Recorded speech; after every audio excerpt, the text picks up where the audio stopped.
When I was 10, my sister threw a tantrum so loud the neighbors called the cops. The reason? I got a slightly bigger slice of cake at our cousin's birthday party. I'm not exaggerating. She screamed, cried, and slapped the plate out of my hands like we were in some daytime soap opera. I'll never forget the way the frosting landed on my shoes, or how she screamed, "It's always about him," before storming out. Her name is Jenna. She's 3 years older than me, and at 35, she's still throwing tantrums, just now with a husband, a kid, and a whole new arsenal of emotional blackmail. My name's Nate, I'm 32, and for most of my life, I've been the quiet, dependable younger brother. The one who paid the bills, who showed up, who stayed silent while everyone else made noise. It's funny, really. I never used to think of myself as passive. I mean, I run a small but thriving graphic design business from home. I have a beautiful son who thinks I'm the coolest guy alive, and I've clawed my way through every kind of struggle to give him a calm life. But when it comes to my family, especially Jenna, I've always just folded, bit my tongue, smiled through the barbs, swallowed my pride. My ex-wife once told me I shrunk around them, and maybe she was right. Maybe I did. But there's something about becoming a parent that shifts things inside you. It doesn't happen all at once, but little by little, you stop tolerating things, not for yourself, but for your kid. And it turns out watching your child get hurt the same way you once did, that flips a switch. Let me back up a bit. My son, Oliver, turned 8 last weekend. We were keeping it simple, just a backyard barbecue, a Mario-themed cake, and a rented bounce house. Nothing too crazy, but he was thrilled. I'd spent the week secretly building him a new bike, matte red, custom decals, the works. I was planning to surprise him with it at the end of the party. Just us, quiet moment, maybe some tears if I really nailed it. Jenna had RSVP'd 2 weeks before. "Of course we'll be there," she texted, followed by about 5 paragraphs on how busy she was and how hard it was being a working mom and how lucky I was to just work from home. That's her favorite jab. She says it like I sit around in pajamas all day drawing cartoons. Meanwhile, she and her husband Rick have been bouncing between jobs and couches for the past 2 years, and for the past 8 months, I've been covering their rent. Not fully. I told myself I was helping. Just a few hundred here and there when things were tight. But somehow that became regular. Jenna would send a message at the end of every month. "Hey, Nate, can you just spot us again? We're short on groceries and Lily's growing out of her shoes." And I'd say yes. Not because I had extra money, I didn't, but because I couldn't stomach the idea of my niece struggling. I love Lily. She's 6 and sweet as can be, even if Jenna has her dolled up like an influencer every time I see her. But lately, something's been off. Jenna's texts have started sounding less like requests and more like invoices. No thank yous, no updates. Just amounts. Deadlines. Entitlement. And that brings us to the party. Everyone was in a good mood. The kids were bouncing and squealing, the burgers were sizzling, and Oliver was beaming in his little Luigi hat. My best friend Ray was manning the grill while I ran around handing out juice boxes and Band-Aids. It was chaos, but the good kind. Jenna showed up about an hour in, late as always, with Rick and Lily in tow. She made her usual scene, talking loud, hugging people like she was hosting, not attending. She wore this white sundress with oversized sunglasses and kept saying things like, "Ugh, I need a mimosa," even though it was a dry party. That's just Jenna, always playing the exhausted socialite. She barely acknowledged Oliver beyond a distracted, "Hey, birthday boy," before launching into some story about their neighbor's dog biting Rick. I remember thinking, just get through today. Just let it roll off. But it was the little things. She kept referring to Oliver's presents as kid stuff and scoffing when he got excited about Legos. When I brought out the cake, a big rectangle decorated like a Mario Kart track, Jenna made a face and said, "Oh, you didn't go with fondant?" Loudly, like it mattered. But I shrugged it off. I was too focused on Oliver's face, which was glowing. He was surrounded by friends, clutching a candle in one hand and squeezing my arm with the other. He looked up at me like I was a superhero, and I swear my heart nearly burst. Everyone gathered around to sing. I lit the candles. Oliver leaned in, ready. That's when Jenna stood up. "Wait, wait, wait," she said, waving her arms like a stage director. Everyone paused. I blinked. She turned to the crowd with this big, performative smile. "While everyone's here, let's sing for Lily too. Her birthday's in 2 weeks." I didn't move. She pulled out a cake. I'm not joking. From a cooler bag on the grass, she lifted out this pastel monstrosity with pink icing and edible glitter. It said, "Happy almost birthday, Lily," in swirling script. Like she'd ordered it days ago. Like this had been the plan. And my son, my sweet, goofy, gentle Oliver, was just standing there, still holding the candle, still smiling, because he didn't get it yet. Until he did. Because everyone turned. The attention shifted. And Jenna, without missing a beat, started singing. "Happy birthday to you." I felt like I was watching a play where the actors had all changed scripts mid-scene. A few people hesitated. Some joined in. I looked down at Oliver and saw the light in his face dim, slowly, like a sunset in reverse. His hand dropped. The candle fell, and he stared at the floor. I didn't say a word. I blew out the candles myself. I picked up the gift bags from the table.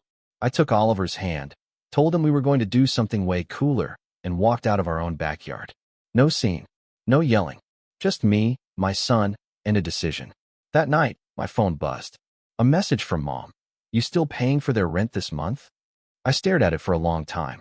Then I typed back, "Rent? Oh, I thought we were singing for Lily now." I didn't get a reply, but by morning, the family group chat had exploded. You ever feel that kind of silence where your ears ring?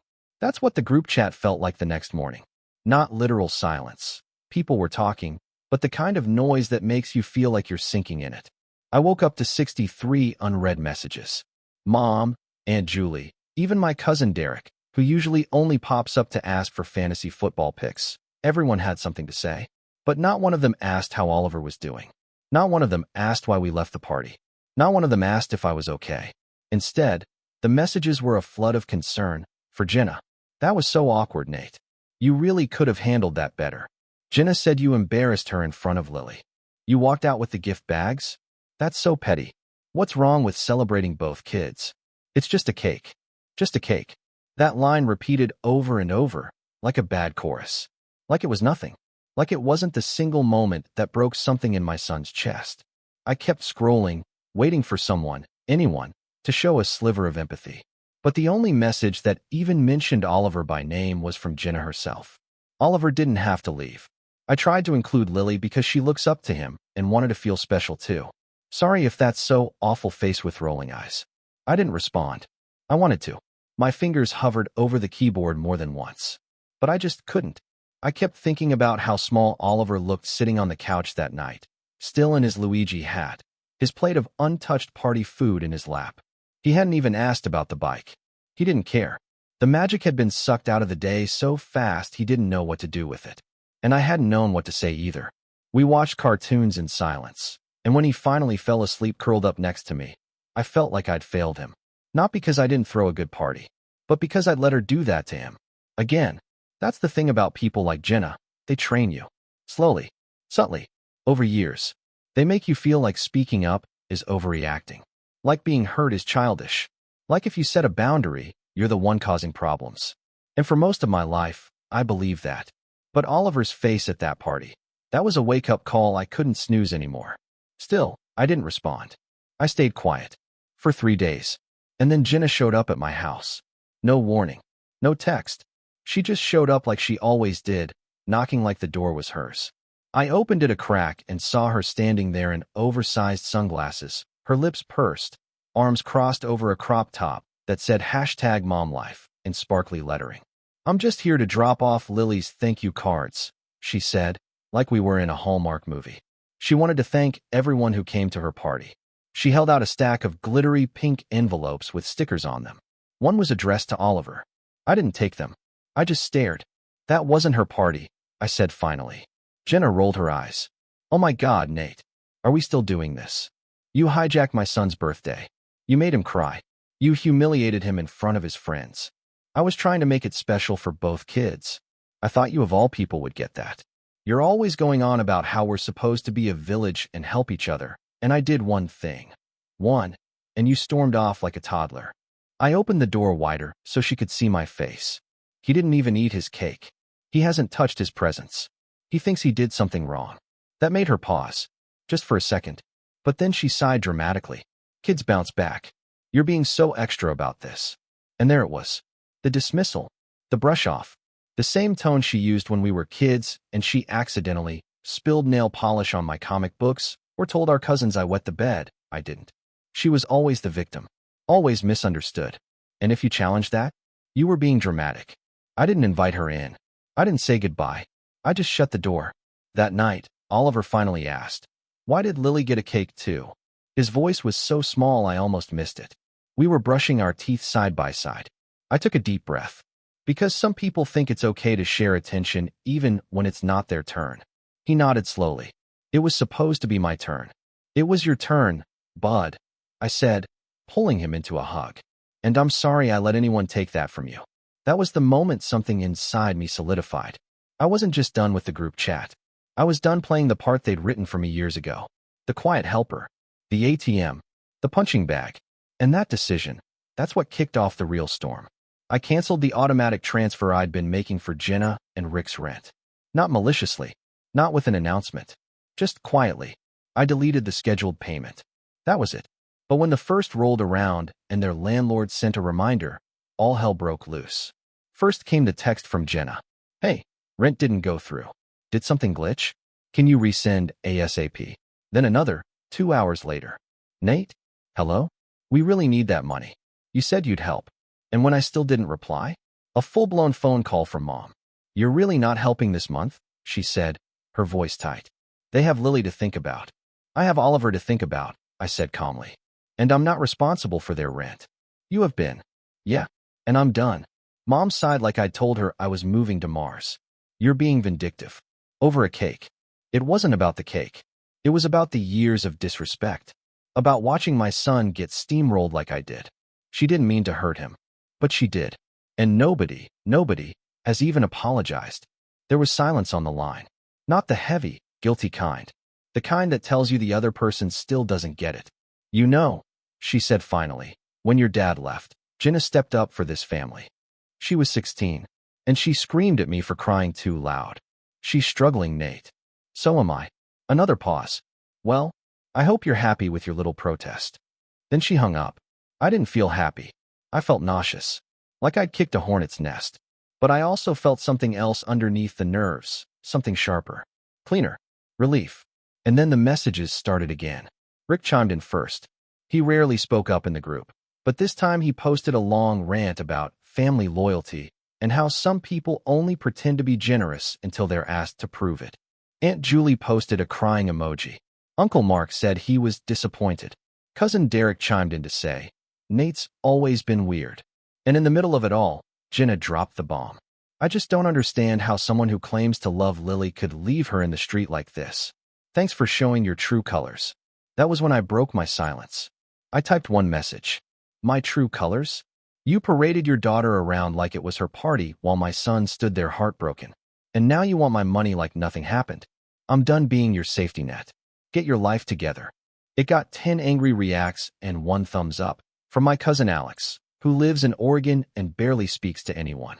But it was enough. I muted the group chat. And then came the betrayal. 3 days later, I picked up Oliver from school, and he was quiet. Quieter than usual. I asked what was wrong, and he said, "Lily told everyone I ruined her party." I nearly slammed the brakes. Apparently, Jenna had told Lily that Oliver left because he was jealous, and that he made a scene and made everyone uncomfortable. Lily, in turn, repeated this at school. And kids being kids, they believed it. Or at least teased him like they did. One girl told him he was too sensitive. Another asked if he cried every time someone else got a cake. He didn't cry in the car. He just stared out the window and asked if we could get burgers instead of going home. I said yes. And as I watched him eat his fries in silence, a part of me hardened. Not cold, not bitter, but done. If Jenna wanted to twist the narrative, fine. If the family wanted to pretend I was the villain, fine. But I was going to protect my son. And if that meant burning bridges, so be it. I had a plan forming. A quiet one.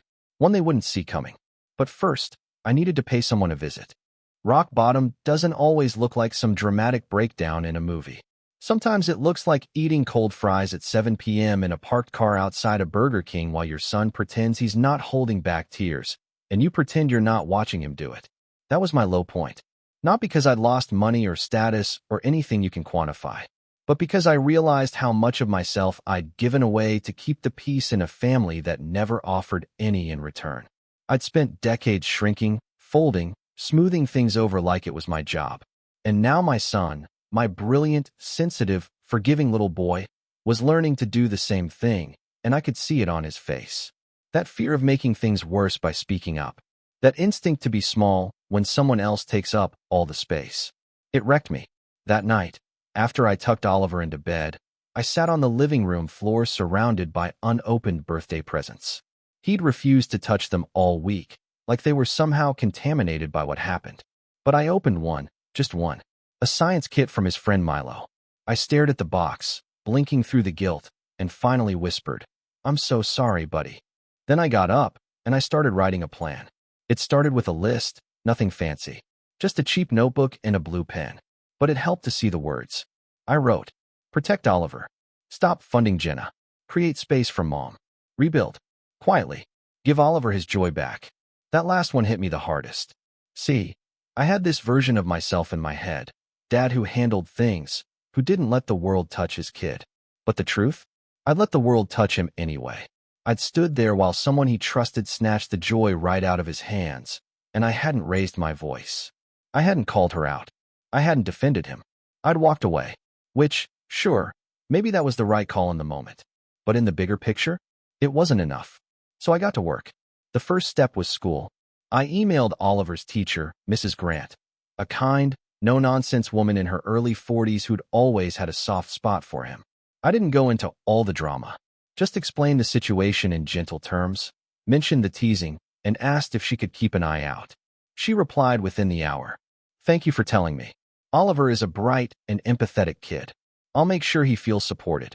It wasn't a fix, but it helped. And the next day when I picked him up, he seemed lighter. Said he got to help lead the class science experiment. Said Mrs. Grant let him use the big thermometer. He even laughed once, just a small, surprised sound when I tried to do the Waluigi voice, and completely butchered it. I almost cried in the parking lot. That weekend, I decided it was time to give him his bike. I didn't make a big show of it. No party hats or cameras. I just wheeled it out of the garage Saturday morning while he was eating cereal in his pajamas. His eyes got huge. "Is that for me?" I nodded. "It was supposed to be your birthday surprise. But I think we both deserve a do-over." He ran to it like it was a puppy, spun the wheels, tapped the bell, stared at the custom-named decal on the frame like it was a magic spell. "Nate's Bike Shop strikes again," he whispered. That's what he called my hobby, Nate's Bike Shop. I used to fix up old bikes on weekends and sell them online for extra cash. Oliver loved to help, which mostly meant handing me the wrong tools and asking if bikes could fly. We rode to the park that day. Just us. No distractions, no noise. He wore his Luigi hat and a big grin, and for the first time in a week, he looked like a kid again. That ride, those 2 miles around the lake, became a ritual. Every morning before school, we'd do one lap. Sometimes in rain jackets. Sometimes with travel mugs full of hot chocolate. Sometimes singing Mario theme songs off-key. And slowly, I saw him open back up. He asked questions again. He cracked jokes. He made up a fake language and dared me to translate it. And me? I started breathing again. But life wasn't all smooth rides and warm beverages. The fallout from the family drama kept creeping in. Jenna tried to call 3 times. I ignored her. Then came the voicemail. "You seriously just gonna ghost your own sister? After everything? Rent's overdue and Rick's car needs a new transmission.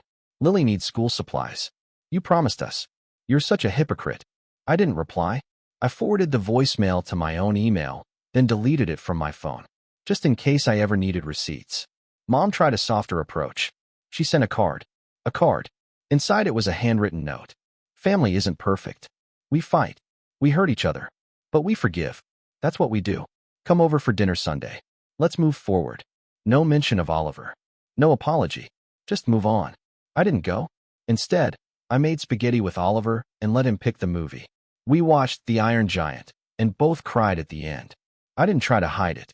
The truth is, even though I'd cut Jenna off financially, I hadn't really disconnected yet. There was still this string between us. Guilt, obligation, history. Every time I ignored a message, I felt it pull. But every day I stayed silent. The string frayed a little more. And then something shifted. One afternoon, I got a call from an unknown number. I let it ring out. But a minute later, I got a text. "Hi, this is Linda from Millard Properties. Jenna listed you as an emergency contact and financial guarantor for her lease. They're 2 months behind. We need to confirm whether you intend to continue covering the payments. Guarantor? I sat down, cold all over. I never signed anything. I'd sent them money directly, but I'd never signed as guarantor. Right? I asked for the lease. They emailed it. And there it was. My name. My email. My old signature scanned in from a PDF I'd once sent Jenna years ago when she said they needed proof of income to qualify. I had forwarded a tax return and a blank signature page from a generic work form, never a lease. But someone had copied and pasted. I stared at the document, my hands shaking. It wasn't just betrayal. It was fraud. Jenna had forged my signature to get the lease. I spent the next 3 hours calling lawyers, reading forums, trying to figure out my rights. Turns out, proving signature fraud isn't easy, especially when it's a scanned image and there's no direct admission. But there was enough smoke that I could threaten fire. I sent Jenna one message. I know about the lease. You have 48 hours to remove my name, or I go to the landlord and the police. She read it instantly. No reply. 24 hours passed. Nothing. Then, a second message from me. 24 left. That got her attention. Please don't do this, she texted. I didn't have a choice. Rick said we'd get denied otherwise. You helped before, so I thought it wouldn't matter. You lied. I was protecting my family. You risked mine. Still, she didn't remove my name. So I contacted the property manager and sent over a formal complaint. Explained everything. Attached my ID. My lawyer drafted a short statement claiming I never signed that lease. Millard Properties escalated it. The lease was terminated. Jenna and Rick were given 30 days to vacate or reapply with a new cosigner. Cue the nuclear meltdown. Jenna called me 6 times that night. Left 3 voicemails, each one angrier than the last. She accused me of ruining Lily's life, of making them homeless, of choosing revenge over forgiveness. I blocked her. Then Mom called. Nate, what have you done? What I should have done years ago. She's your sister. And I'm Oliver's dad. That was the last time we spoke. At least for now. The next few weeks were quiet. We stayed busy. Bike rides, school projects, weekend pancake experiments. I poured my energy into work and landed a new client that doubled my income for the month. For the first time in a long time, I felt like I had space. Like I was building something that wouldn't collapse under someone else's weight. And Oliver? He started inviting friends over again. He wore his Luigi hat to bed one night and said, I think I'm back to normal. I smiled. But deep down, I knew we weren't just back. We were building something new, something stronger. And it wasn't over.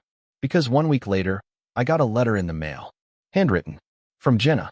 I opened it slowly, expecting bile. But what I read? Well, let's just say it changed everything again. The envelope was bubblegum pink with little gold hearts on the corners. The kind of stationery you'd expect from a pen pal, not a sister who'd forged your name, humiliated your son, and gaslit half the family into turning on you. It sat on the kitchen counter for a full day before I opened it. I'd passed it 3, maybe 4 times, each time thinking, just throw it out. I didn't know Jenna closure. I didn't know her another word. But curiosity is a tricky thing. Even when you're sure you've turned the page, it tugs at your sleeve like a kid asking for just one more bedtime story. So that night, after Oliver fell asleep on the couch watching Back to the Future, I poured a cup of tea, sat by the window, and opened the letter. It was 3 pages long, written in Jenna's loopy cursive, lavender-scented ink. Dramatic from the first line. Dear Nate, I know you probably don't want to hear from me. And honestly, I don't blame you. That was the only honest line in the entire letter. She went on to say how hard things had been, how Rick had lost his job again, how Lily was deeply affected by everything that happened, how Mom had cried for 3 straight nights and couldn't believe her only son would turn his back on his blood. Every line was soaked in guilt, veiled blame, and self-pity. And then came the kicker. I made a mistake with the lease. I admit that.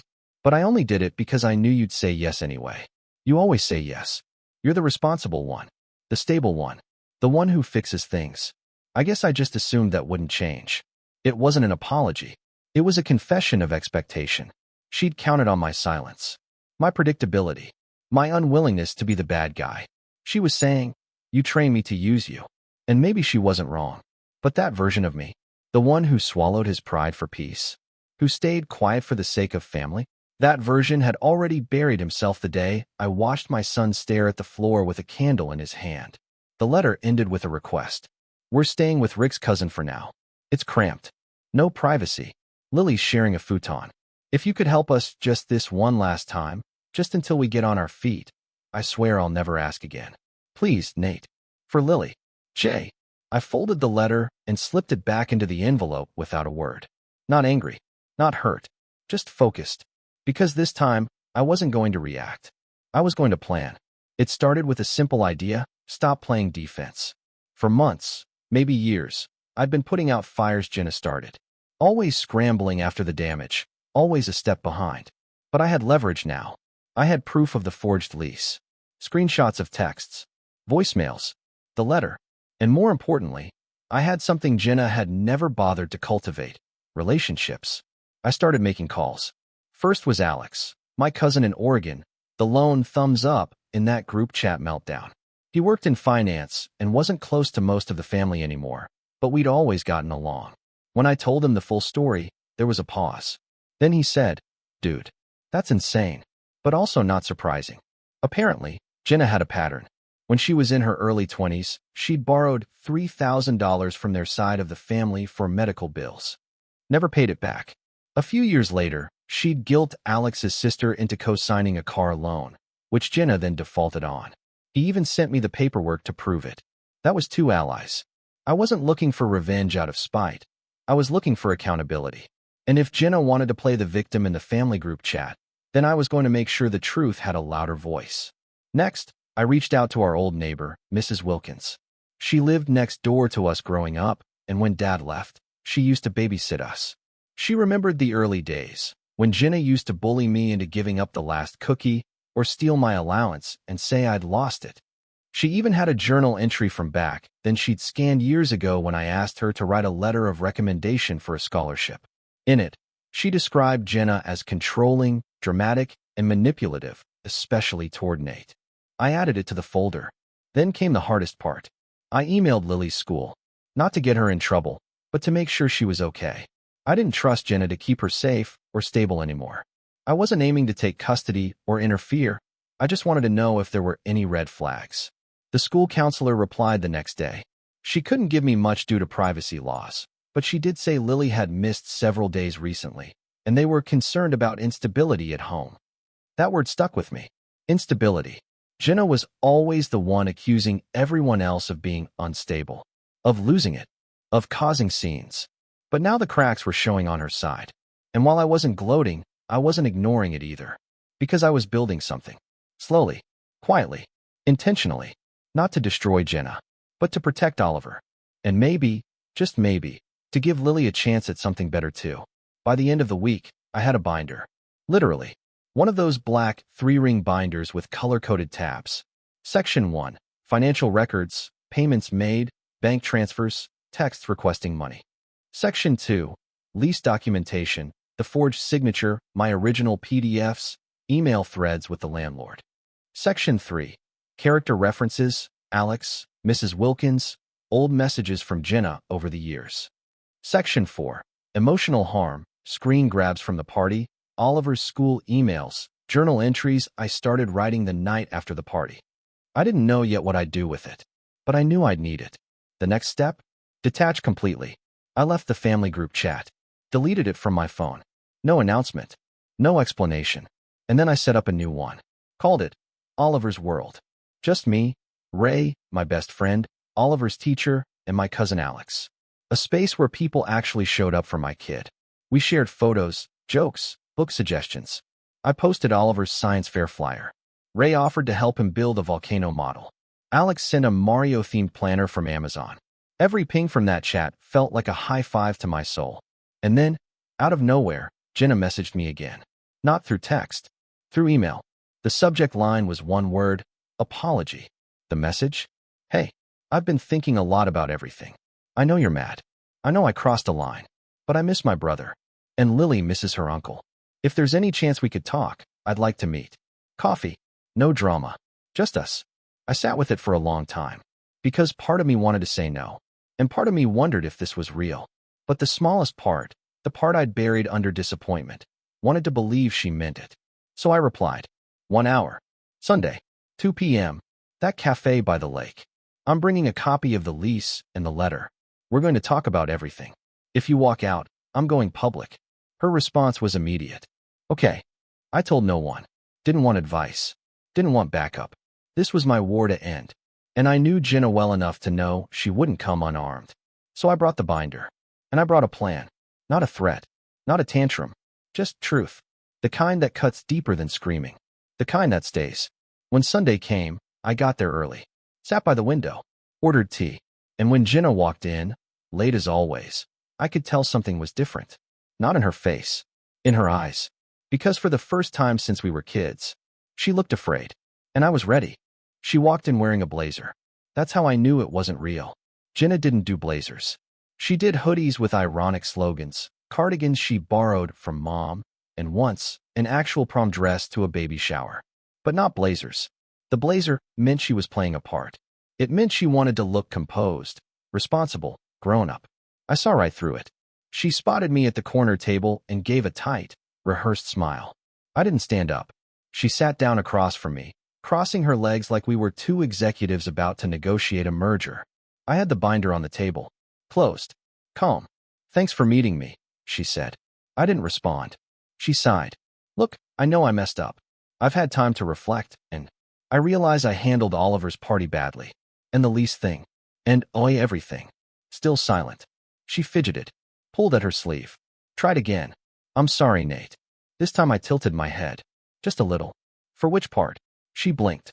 What? Which part, specifically, are you sorry for? Jenna hesitated. The party. The lease. I already said. Are you sorry for making Oliver feel invisible? For lying to me about the lease? For forging my signature and committing fraud? For turning the family against me? Or for getting caught? Her lips tightened. You don't have to be like this. I'm just asking for clarity. I came here for honesty. That's all. For a second, I thought she might actually try. That she might put the performance aside. But Jenna didn't know how to be vulnerable without a spotlight. She leaned back, arms folded. Fine. I'm sorry. Happy now. I opened the binder. Jenna's eyes dropped to it like it was a weapon, and in a way, it was. This is every rent payment I made for you, I said, flipping to tab 1. Over $7,400 in total, not including groceries, birthday gifts, or the down payment I gave you when you said Rick's car got stolen, which I now realize never happened. She opened her mouth. I held up a hand. Next, I said, flipping to tab 2, is the lease agreement. The one with my forged signature. Here's my actual signature for comparison. Here's the email I sent you with the blank form. Here's the version with your edits. The landlord has confirmed you submitted it. My lawyer has reviewed it. I have enough to press charges if I choose to. Jenna's face drained of color. You wouldn't. I haven't. Yet. I flipped to tab 3. Here are testimonies from Alex, Mrs. Wilkins, and a few others. They outline your history of manipulative behavior, financial exploitation, and pattern of emotional abuse, specifically toward me. These aren't accusations. These are patterns. You went to Mrs. Wilkins? She whispered. You left me no choice. I flipped to tab 4. Here's a letter from Oliver's teacher about his behavior after the party, and an email from Lily's school counselor flagging your recent instability. I haven't contacted CPS, but if Lily's situation doesn't improve, I will. That finally broke her composure. You're trying to destroy me. No, I'm trying to protect my son. And if possible, though I doubt you'll let me, your daughter. Jenna slumped back in her chair. What do you want, Nate? And there it was. The only question that mattered. I took out a piece of paper, slid it across the table. It was a formal, notarized agreement, drafted by my attorney. Nothing complicated. Just 3 key points. Cease all financial requests from this point forward. Formally remove my name from any current or future leases, loans, or documentation. No contact with Oliver unless pre-approved by me. It wasn't revenge. It was a boundary. A legal one. Jenna stared at it like it was a death certificate. This is insane, she muttered. No, this is freedom. She didn't sign it. Not then. She shoved her chair back, mumbled something about needing time, and left the cafe in a huff. The blazer trailing behind her like a white flag she couldn't quite bring herself to wave. I sat there, still, the binder in front of me. And then I pulled out my phone and made one final call. The next week, I called Mom. I hadn't spoken to her since our last tense conversation, but she deserved to know. She answered on the second ring. Nate. Hey, I just wanted you to hear it from me. Okay, I met with Jenna. I presented her with a formal agreement. I've decided I'm no longer engaging in any family financial assistance. That includes her, Rick, or anyone else. Silence. Then, Nate, I know she's a lot, but she's still. Mom, no. Don't. Please. Just listen. She went quiet. I have spent years cleaning up her messes, paying for her decisions, being the bad guy when I said no, and then being the villain when I finally stood up for my kid. I can't do it anymore. I won't. I'm not asking you to pick sides. I'm just letting you know that from this point forward, I'm done being the one everyone leans on. I'm building something better for me and for Oliver. And if that makes me selfish, fine. Mom exhaled. She's not doing well, Nate. She's saying you threatened her. She forged a lease with my name. I could have had her arrested. Another pause. Longer this time. Then, what can I do? That surprised me. I don't know, I said honestly. Maybe just listen. Without trying to fix it. Without defending her. Just hear me. Mom sniffled. I'm sorry. I didn't know about the lease. I know. We hung up on neutral ground. Not healed. But maybe, starting to understand. A month passed. Then two. And slowly, the ripple effect settled. Jenna didn't sign the agreement. She did, however, move back in with Rick's parents across town. I heard through Alex that she'd gotten a part-time job at a daycare. She still posted passive-aggressive quotes on Instagram. Family isn't always blood. Some people only love you when you're useful. That kind of thing. But there were no new rent requests, no voicemails, no forged documents. Lily started showing up at Oliver's school again. I didn't stop her from saying hi at pickup. She ran up once and hugged him. He smiled. I let it happen, because none of this was her fault. She's just a kid, like Oliver, trying to grow up in the middle of other people's storms. As for us, we kept building. We took a weekend trip to a cabin by the lake, built snowmen, made burnt s'mores. Oliver beat me at chess for the first time and demanded I call him Grandmaster O for the rest of the weekend. He started therapy, too. Not because he was broken, but because I wanted him to know that healing doesn't mean hiding. He made a comic book about a superhero named Deadman. Powers included building bikes, making pancakes, and turning invisible when people fight. I cried when I read it. I framed it for his room. And then one night, 6 months after the party, I got a knock at the door. It was Jenna. No blazer this time. No makeup. No agenda. Just her, holding a manila envelope. I signed it, she said. The agreement. I had it notarized. I took it. Checked the stamp. It was real. I'm not asking for anything, she said. Just wanted you to know I got the message. Loud and clear. I nodded. She turned to leave. But before she did, she paused. Tell Oliver I'm sorry. I know it doesn't fix anything, but I mean it. I didn't respond.